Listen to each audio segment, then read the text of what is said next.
Well, good afternoon. All eyes right now on Hurricane Sandy as it barrels toward the east coast, packing 85-mile-an-hour winds.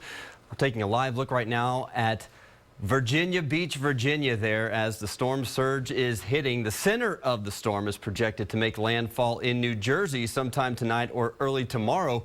NBC's Danielle Lee is live in Cape May where mandatory evacuations are underway. They anticipate significant flooding and power outages. The rain is intensifying here in Cape May, New Jersey. The winds picking up as well. And take a look at the beach behind me. The tides are rising, the waves becoming more violent. We're already hearing reports of flooding, and this storm is just getting going.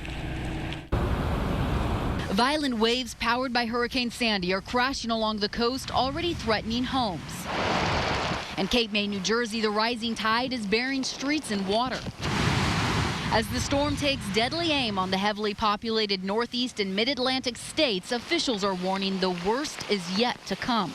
All the weather forecasts of the past few days appear to be coming to pass today.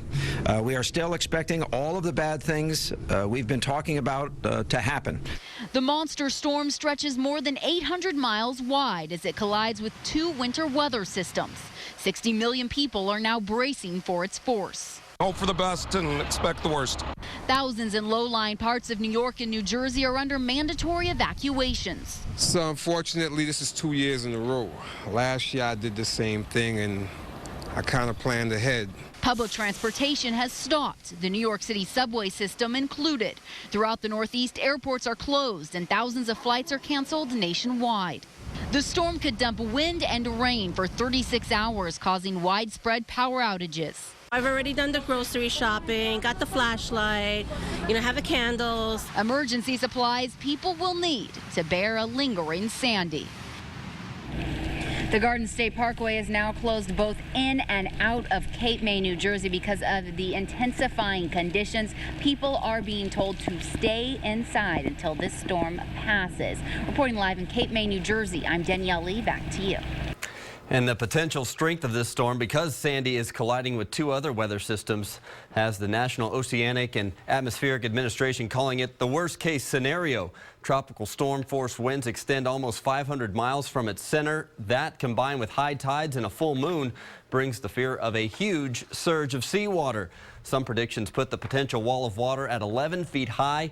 The combined storm is expected to affect everyone from the East Coast up to the Great Lakes, with about 3 feet of snow forecast in the West Virginia mountain area. But there's a lot going on behind the scenes as well to keep people safe, and the preparation started as far back as last week. Here's FEMA Director Craig Fugate. What we did was we sent stuff throughout the region. We began moving generators and water and all kinds of supplies back in Friday, Saturday, getting them in yesterday. So we're moving stuff. We also got to remember the private sector is not idle either. They're doing everything to get ready to get their stores back open. So this is a big team effort. Texas utility crews are helping with those efforts to prepare for the worst. These are Encore Energy trucks that rolled out of North Texas this morning. They're headed for Maryland. Encore serves Williamson County as well. Austin Energy has released 10 of its 3-man contract tree trimming crews and 2 4-man contract distribution crews to help restore massive power outages. All the workers are from nationally based companies familiar with working hurricanes and other emergencies.